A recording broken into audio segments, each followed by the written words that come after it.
आज हम atomic structure के मॉडर्न कंसेप्ट के बारे में व्याख्या करेंगे। यह कंसेप्ट क्वांटम थियरी पर आधारित होगा। क्वांटम थियरी क्या है?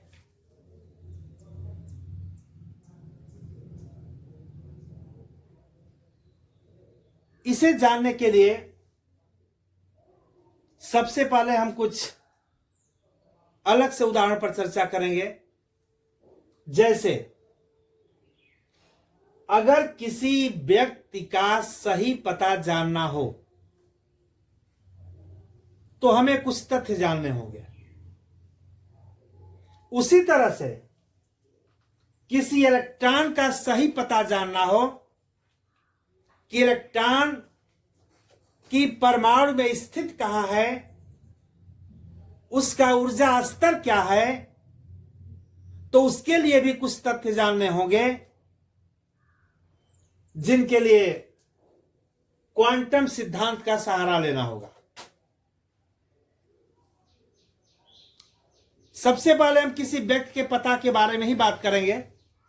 अगर किसी व्यक्ति का सही पता जानना चाहते हैं तो सबसे पहले हमें यह जानना होगा कि वह व्यक्ति किस शहर में रहता है, किस नगर में रहता है, तो उसके नगर का नाम जानना होगा।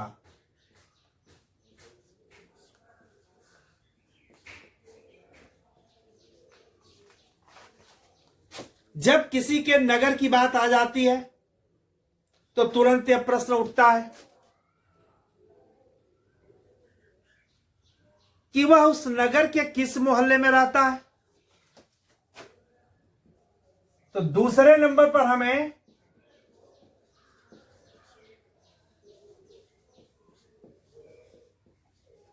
मोहल्ले का ज्ञान होना चाहिए। जब मोहल्ले की जानकारी हो जाती है तो ये सामने प्रश्न उठते हैं कि अरे मोहल्ले में तो तमाम गलियां हैं, आखिर वह मोहल्ले की किस गली में रहता है। तो तीसरे नंबर पर आवश्यकता पड़ती है गली का नाम। और जब उस गली तक पहुंच जाते हैं तो यह आवश्यकता पड़ती है कि जिस व्यक्ति के बारे में हम जानना चाहते हैं, उससे मिलना चाहते हैं, तो उस व्यक्ति का मकान नंबर क्या है। चौथा नंबर, गली में व्यक्ति का मकान नंबर। अगर इतनी जानकारी हो जाती है तो उस शहर में हम उस व्यक्ति का पता जान लेते हैं, उसके पास पहुंचा जा सकता है। ठीक उसी प्रकार किसी परमाणु में इलेक्ट्रॉन की क्या स्थिति है, उसका क्या ऊर्जा स्तर है, इसके बारे में जानकारी रखने के लिए कुछ संख्याओं की आवश्यकता पड़ती है जिन्हें क्वांटम संख्या कहते हैं, क्वांटम नंबर कहते हैं।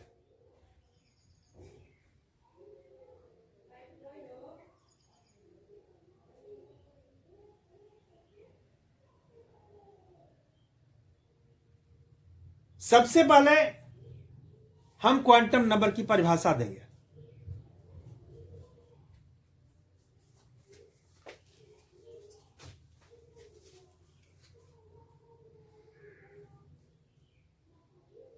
Those numbers which are indicates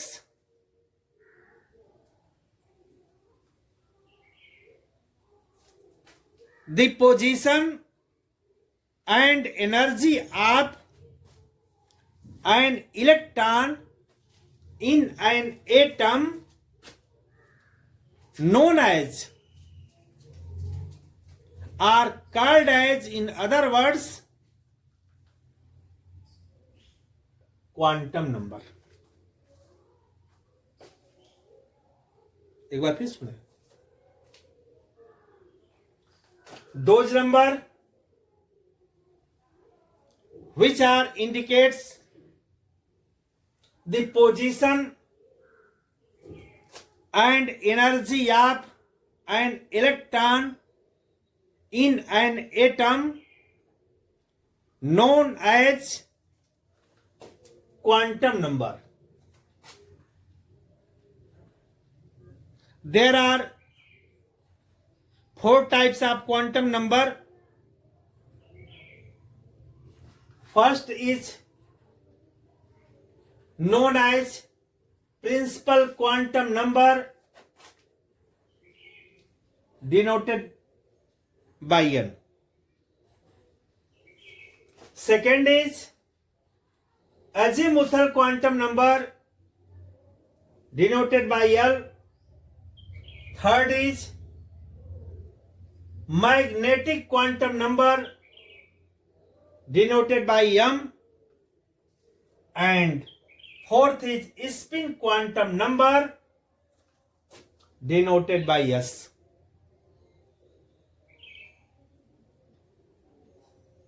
ये क्वांटम संख्या 4 प्रकार की। मुख्य क्वांटम संख्या,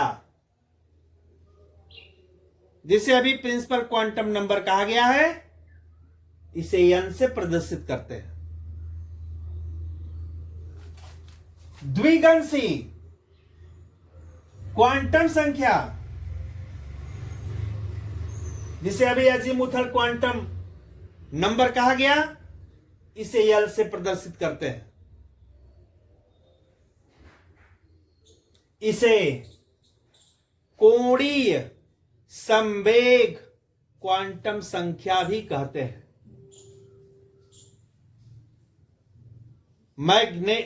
एंगुलर मोमेंटम क्वांटम नंबर भी कहा जाता है, इसे L से प्रदर्शित करते हैं। तीसरे नंबर पर चुंबकीय क्वांटम संख्या, जिसको मैग्नेटिक क्वांटम नंबर कहा गया, इसे M से प्रदर्शित करते हैं। और चौथे नंबर पर स्पिन क्वांटम नंबर, जो चक्रण क्वांटम संख्या के नाम से जाने जाते हैं, इसे S से प्रदर्शित करते हैं। आखिर ये क्वांटम नंबर क्या क्या बताते हैं? प्रिंसिपल क्वांटम नंबर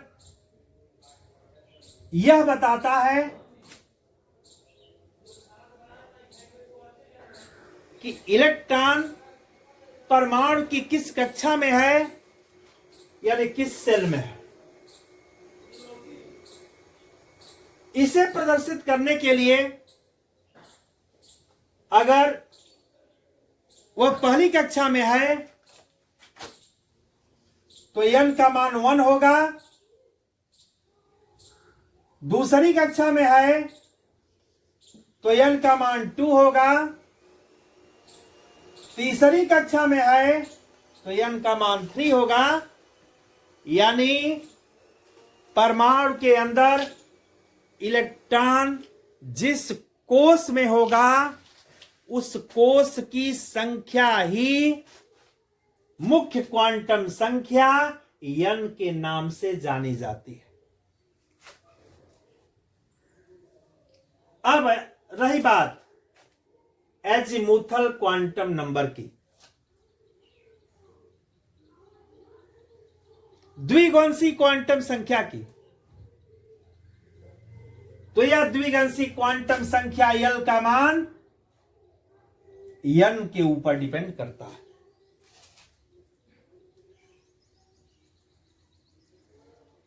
यानी L का मान 0 से लेकर n-1 तक होता है।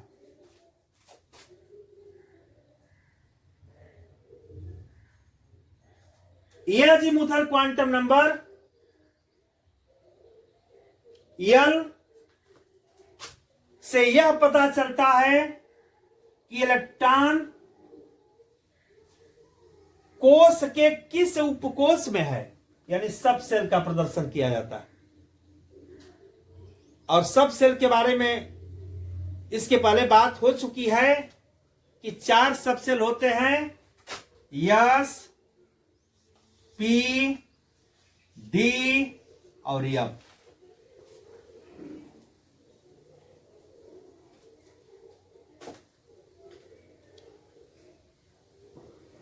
अगर यह उपकोष है तो यह उपकोष के लिए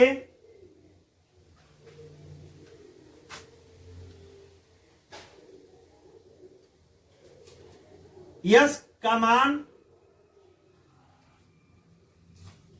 यल का मान 0, पी के लिए 1, डी के लिए 2 और एफ के लिए 3 आता है।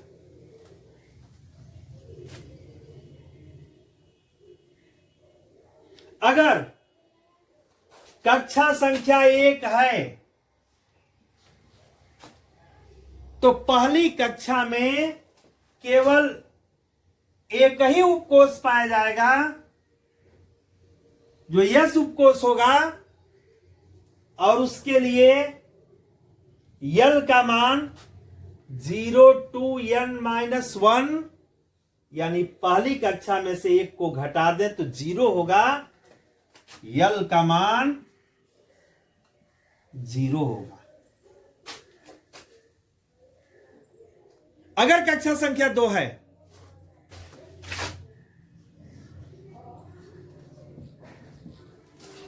तो इसमें 2 उपकोष पाए जाएंगे, यस, पी।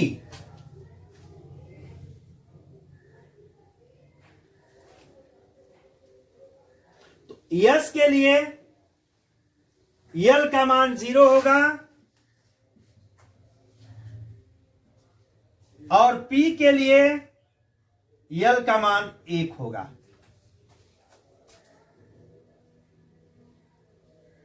अगर कक्षा संख्या 3 है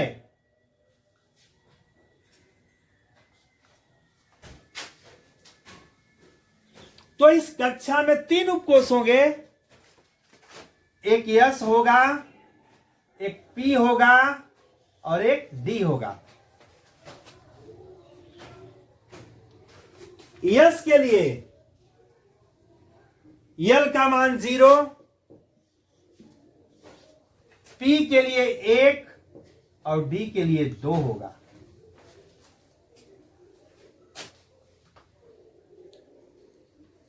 अगर हमारे इलेक्ट्रॉन की कक्षा चौथी कक्षा है तो n बराबर 4 होगा, यानी चौथी कक्षा के लिए उसमें 4 उपकोष होंगे, yes, P, D, F. Yes के लिए यल का मान 0, पी के लिए 1, डी के लिए 2 और एफ के लिए 3 होगा। अब तक हम क्या सीख पाए? अब तक हम केवल किसी इलेक्ट्रॉन का कोष निकाल सकते हैं कि वह किस कोष में है, और उसके बाद वह किस उपकोष में है, तो उपकोष के आधार पर उसका एजीमुथल क्वांटम नंबर यल प्राप्त कर सकते हैं। अब हम मैग्नेटिक क्वांटम नंबर की बात करेंगे। मैग्नेटिक क्वांटम नंबर क्या बताता है? मैग्नेटिक क्वांटम नंबर यह बताता है कि जिस इलेक्ट्रॉन का पता हम जानना चाहते हैं, जिस इलेक्ट्रॉन की स्थिति और ऊर्जा का ज्ञान करना चाहते हैं, वह इलेक्ट्रॉन किस कक्षक में है, अर्थात यह कक्षक का ज्ञान कराता है। और इस कक्षक, अगर एक किसी उपकोष में एक ही कक्षक है तब तो उसके लिए केवल एक ही मान होंगे। अगर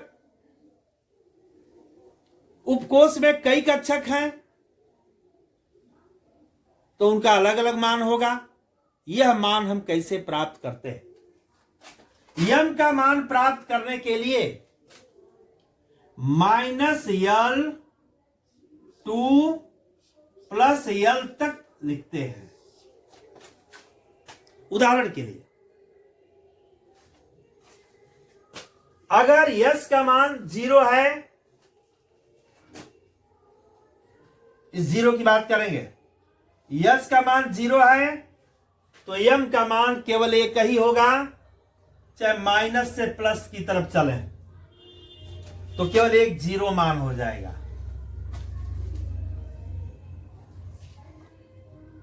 अगर यल का मान 1 है,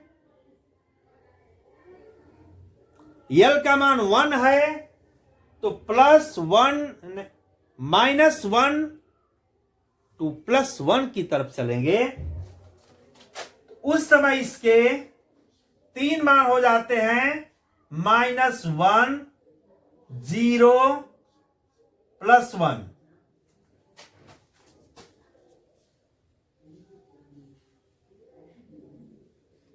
अगर डी उपकोष है तो डी उपकोष के लिए यल का मान 2 आता है, और इसके लिए अगर हम यम का मान प्राप्त करना चाहें तो -2 टू +2 तक चलेंगे तो -2 -1 0 +1 +2। अगर इलेक्ट्रॉन एफ उपकोष का है तो उसके लिए एजीमुथल क्वांटम नंबर का मान 3 होगा, और मैग्नेटिक क्वांटम नंबर के लिए इसे भी -3 से +3 की तरफ जाना होगा। तो -3 -2 -1 0 +1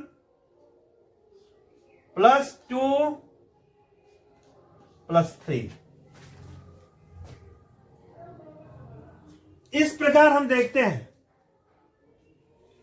कि अगर यह उपकोष में है तो उसके लिए केवल एक ही कक्षक, और एक कक्षक में अधिकतम 2 इलेक्ट्रॉन रह सकते हैं, इसीलिए यह उपकोष में केवल इलेक्ट्रॉन की संख्या 2 होती है। अगर पी उपकोष है तो पी उपकोष में 3 कक्षक, और प्रत्येक कक्षक में इलेक्ट्रॉनों की संख्या 2, तो इसलिए पी उपकोष के पास 6 इलेक्ट्रॉन धारण करने की क्षमता है। डी उपकोष, इसमें हम देखते हैं कि -L2 +L पहुंचने में कुल 5 कक्षक आते हैं, और प्रत्येक कक्षक कितने इलेक्ट्रॉन धारण करता है? 2 इलेक्ट्रॉन। तो इसके लिए मैक्सिमम इलेक्ट्रॉनों की संख्या 10 होती है। और ठीक उसी प्रकार एफ उपकोष के लिए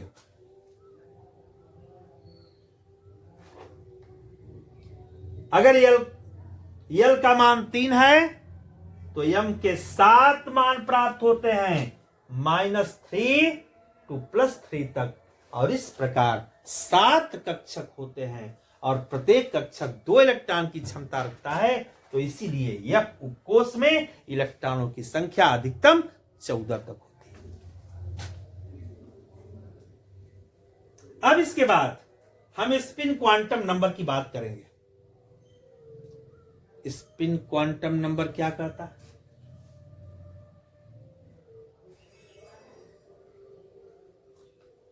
स्पिन क्वांटम नंबर कक्षक में इलेक्ट्रॉनों के चक्रण की दिशा को बताता है। अगर इलेक्ट्रॉन दक्षिणावर्त गति करते हैं, यानी ऊपर की दिशा में गति करते हैं, तो उसके लिए स्पिन क्वांटम नंबर का मान +1/2, और अगर इलेक्ट्रॉन वामावर्त गति करते हैं तो उसके लिए स्पिन क्वांटम नंबर s का मान -1/2 होता है। अर्थात जब किसी इलेक्ट्रॉन की क्वांटम संख्याओं के आधार पर परिचय होगा तो उस समय हमें 4 संख्याएं मिलेंगी। सबसे पहली संख्या प्रिंसिपल क्वांटम नंबर n, जो यह बता देगी कि वह किस कोष में है। दूसरा एक मान प्राप्त होगा जो उसके उपकोष का पता बताएगा, यानी वह बता देगा कि वह S उपकोष का है, कि वह P उपकोष का है, कि वह D उपकोष का है, कि वह F उपकोष का है। यानी कैसे पता चलेगा?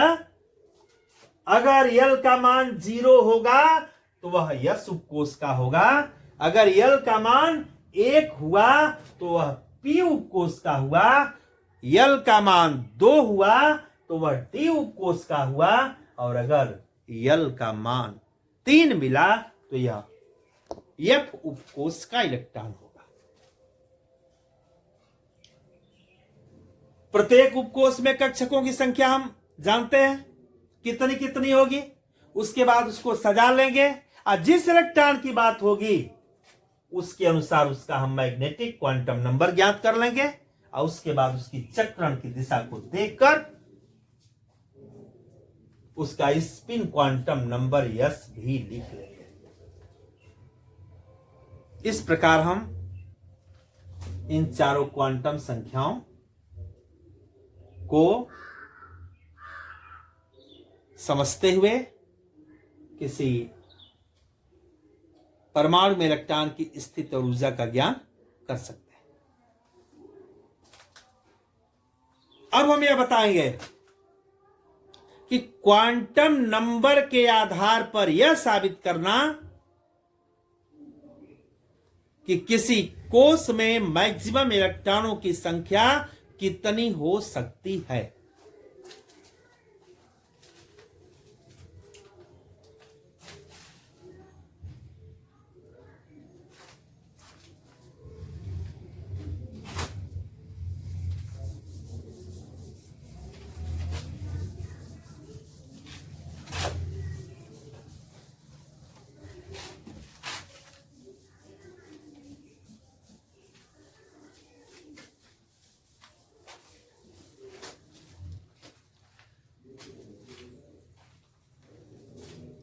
मान लिया कक्षा संख्या 1 है,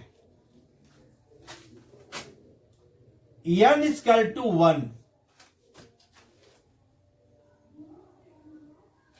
तो L के एक ही मान होगा और वह होगा 0, m का मान भी होगा 0,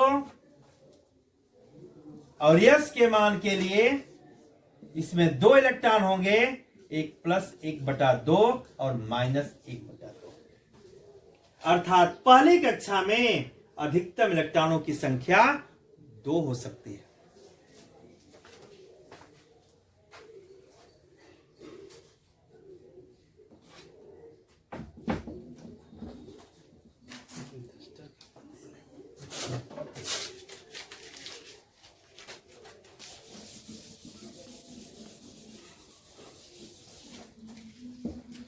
अगर कक्षा संख्या 2 है तो n = 2 लिखेंगे, और n = 2 के लिए L के 2 मान होंगे 0 और 1। m के लिए अगर L 0 है तो m का मान 0 होगा, यह 1 है तो -1 0 +1, और प्रत्येक कक्षक में 2 इलेक्ट्रॉन होंगे तो यस इक्वल टू +1/2 -1/2।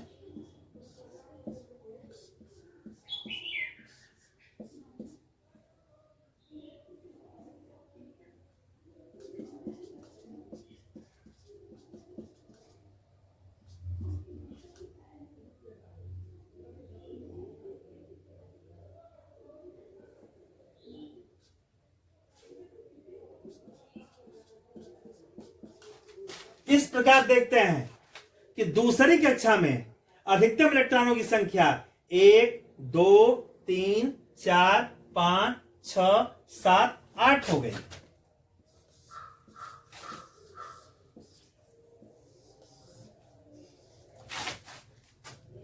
इसी प्रकार अगर हम तीसरी कक्षा की बात करें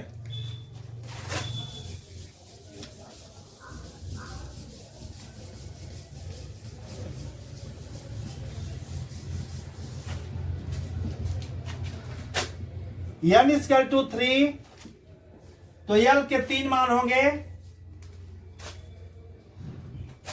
0 1 2। m के मान होंगे 0 के लिए 0 -1 0 +1 -2 -1 0 +1 +2, और प्रत्येक के लिए यस का मान +1/2 -1/2 +1/2 -1/2 +1/2 -1/2 -1/2 +1/2 +1/2 +1/2 +1/2 +1/2।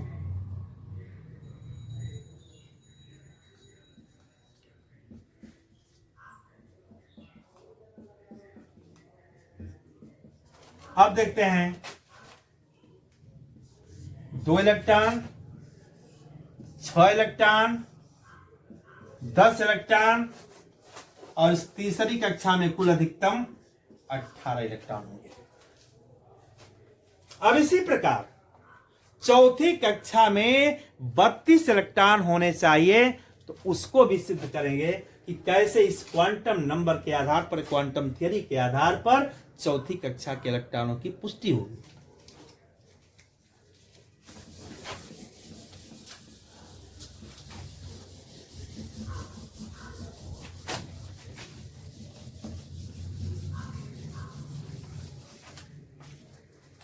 अगर चौथी कक्षा है तो चौथी कक्षा के लिए प्रिंसिपल क्वांटम नंबर n का मान होगा n इक्वल टू 4।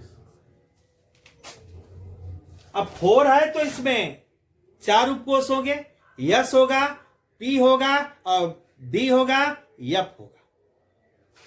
तो l का मान s के लिए सदैव 0 होगा, p के लिए 1 होगा, d के लिए 2 होगा और f के लिए 3 होगा। अब अगर m का मान निकालना चाहें तो m का मान निकालने के लिए बताया गया है कि -L2 + L तक चलते हैं। अब यहां पर 0 है तो केवल एक 0 ही होगा, यहां पर -1 0 +1 -2, इसके लिए -1 0 +1 +2, इसके लिए -3 -2 -1 0 +1 +2 +3।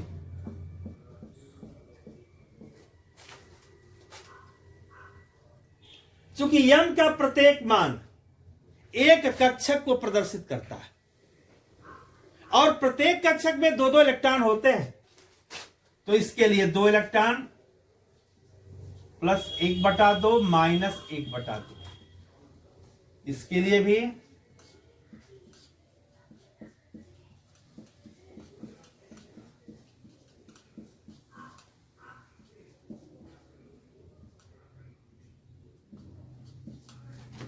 यानी यस उपकोष में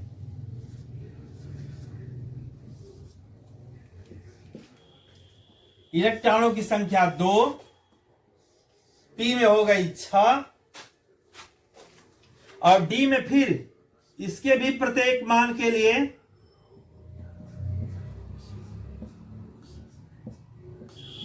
दो इलेक्ट्रॉन।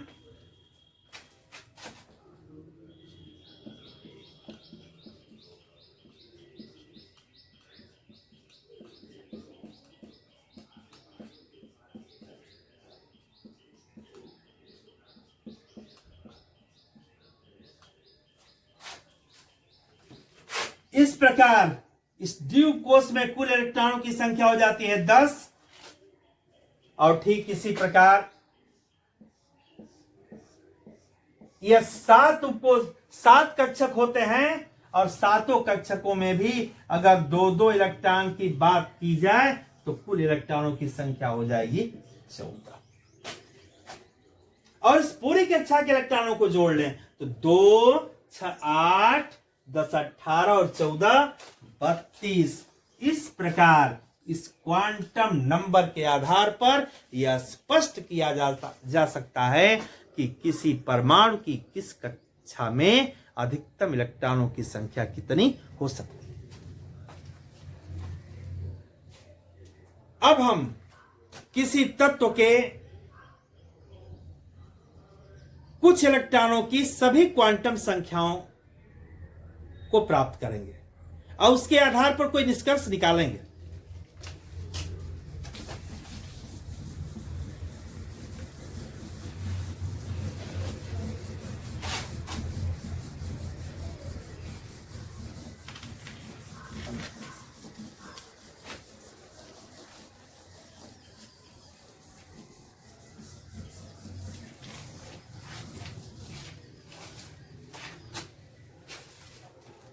हम कार्बन के परमाणु को ही ले लें। परमाणु है कार्बन का, उसके पास 6 इलेक्ट्रॉन है। अगर इसका इलेक्ट्रॉनिक विन्यास करें तो 1s2 2s2 2p2। अगर इनकी व्यवस्था कक्षकों के अनुसार करें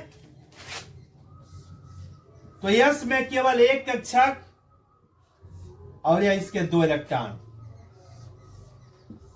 इसमें भी 1 कक्षक 2 इलेक्ट्रॉन।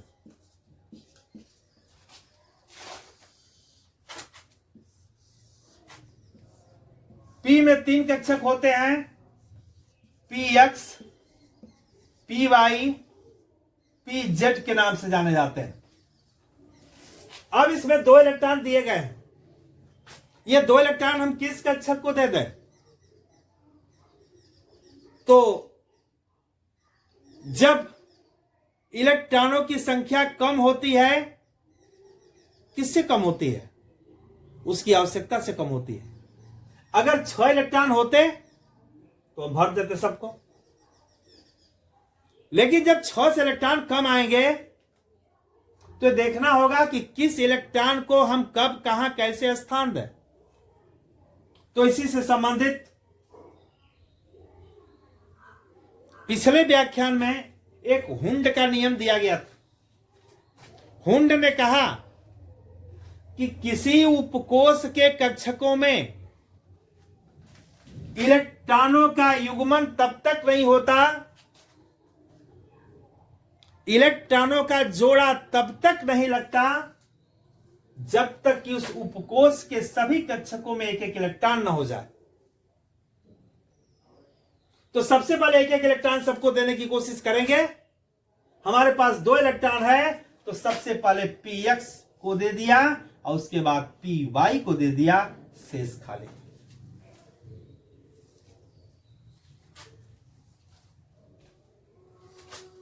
कार्बन परमाणु में कुल 6 इलेक्ट्रॉन हैं। पहला इलेक्ट्रॉन यह है, दूसरा इलेक्ट्रॉन, तीसरा इलेक्ट्रॉन, चौथा इलेक्ट्रॉन, पांचवा इलेक्ट्रॉन और ये छठवां इलेक्ट्रॉन है। अब जरा देखें इनकी चारों क्वांटम संख्याएं क्या होंगी। पहले इलेक्ट्रॉन के लिए n इक्वल टू, चूंकि पहली कक्षा का है तो n का मान 1 होगा। l का मान, s उपकोष है तो l का मान 0 होगा। अगर l का मान 0 होगा तो m का मान भी 0 होगा। और हम देखते हैं कि यह दक्षिणावर्त दिशा में चक्रण कर रहा है। दक्षिणावर्त दिशा में चक्रण कर रहा है तो उस समय s का मान +1/2 होगा। अब उसके दूसरे इलेक्ट्रॉन के लिए n का मान 1, l का मान 0, m का मान 0 और s का मान -1/2 होगा। तीसरे इलेक्ट्रॉन के लिए यह तीसरा इलेक्ट्रॉन दूसरी कक्षा के s उपकोष में है। तो दूसरी कक्षा के s उपकोष का मतलब कि n इक्वल टू 2 हो जाएगा। l इक्वल टू s के कारण 0 हो जाएगा। अगर l 0 है तो m का मान भी 0 होगा और s का मान, चूंकि चक्रण की दिशा ऊपर की तरफ है इसलिए +1/2 होगा। इसी तरह से चौथे इलेक्ट्रॉन की भी n 2, l 0, m 0 और s -1/2। अब हम चलेंगे कार्बन के 5वें और 6वें इलेक्ट्रॉन की चारों क्वांटम संख्याएं के लिए।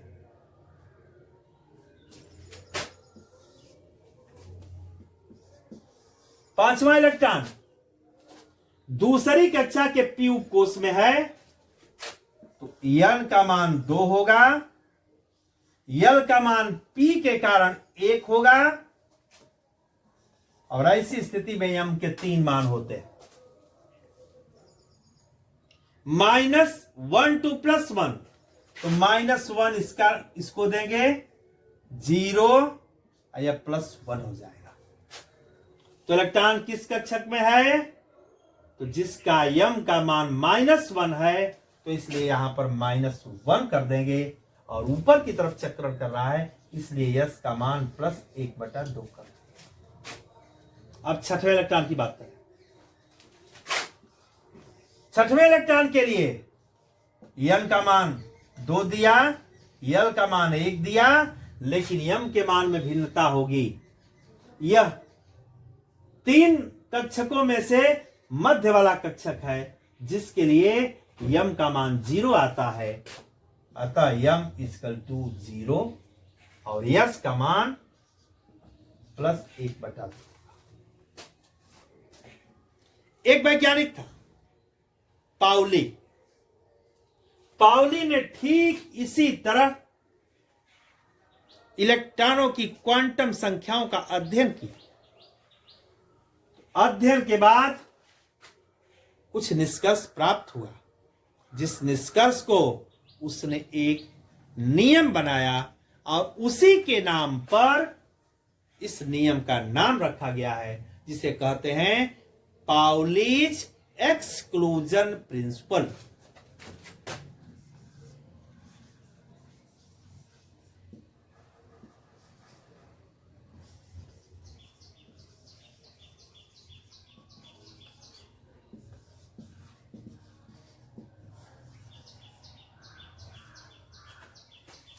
पाउलीज एक्सक्लूजन प्रिंसिपल, जिसे हिंदी में कहते हैं पाउली का अपवर्जन नियम।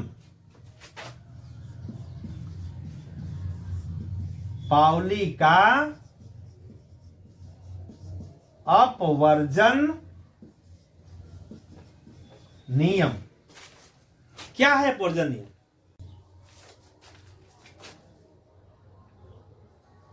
पाउली के अनुसार अध्ययन करने पर प्राप्त हुआ कि किसी परमाणु के अंदर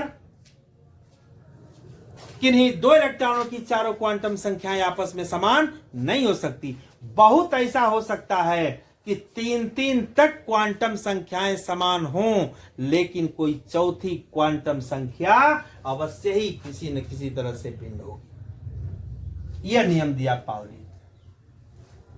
अब इसके बाद एक बात मैं और बताना चाहता हूं, जो ऊर्जा स्तर से संबंधित है।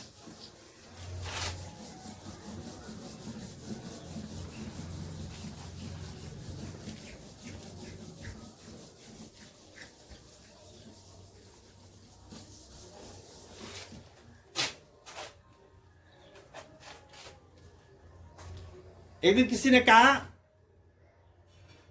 कि जो हम इलेक्ट्रॉनिक विन्यास करते हैं आप बाउ नियम के अनुसार, उसमें 1s 2s 2p 3s 3p 3d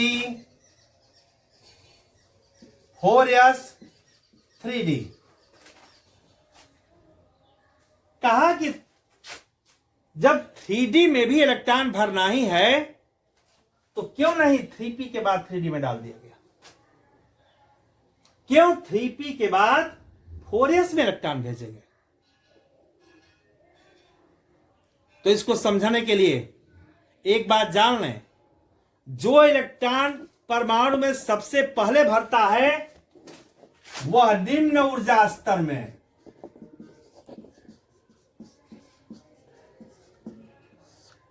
और जो इलेक्ट्रॉन परमाणु में बाद में भरता है तो वह उच्च ऊर्जा स्तर में प्रवेश लेता है। जबकि ऊर्जा स्तर का आकलन क्वांटम नंबर के अनुसार n+l के ऊपर डिपेंड करता है।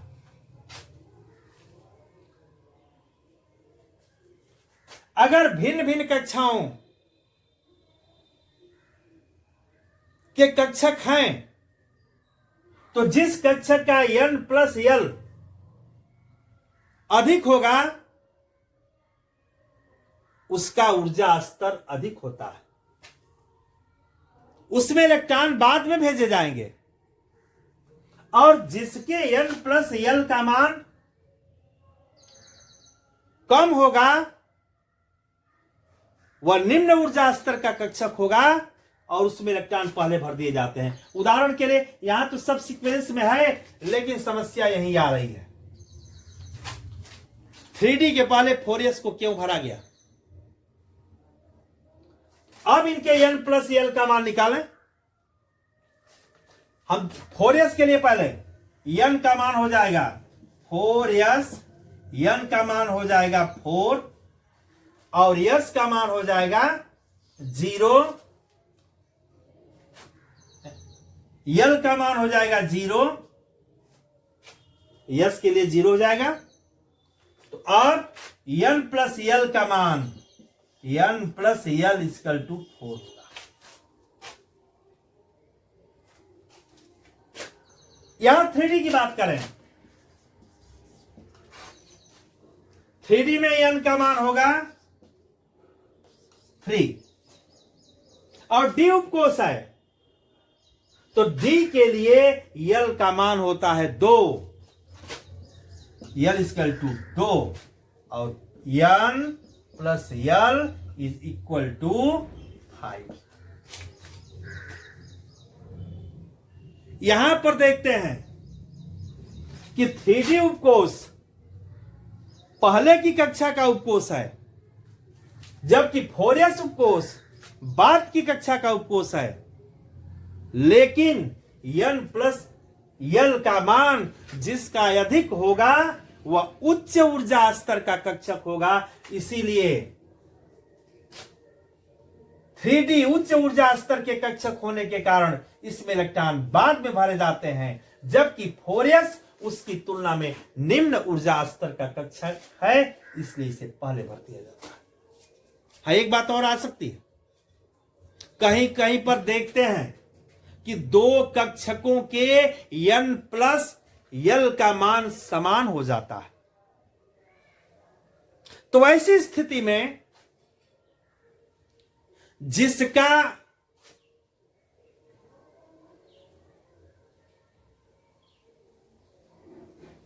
प्रिंसिपल क्वांटम नंबर n का मान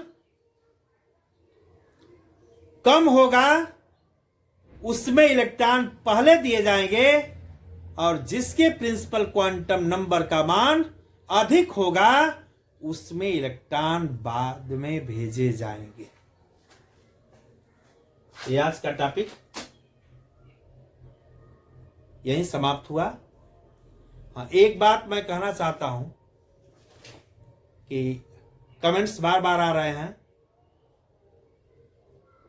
उसके लिए मैं अपने सभी सब्सक्राइबर को धन्यवाद देता हूं। कुछ अनुरोध भी आए हैं कि बायोलॉजी की कक्षाओं का भी शुभारंभ किया जाए, तो मैं थोड़ा सा यह कहूंगा कि बहुत ज्यादा दिन नहीं, कुछ ही दिन, क्या कहें, कुछ समय की बात मैं कर रहा हूं, थोड़ा सा धैर्य धारण करें, वह कक्षाएं भी शुरू की जाएंगी। धन्यवाद।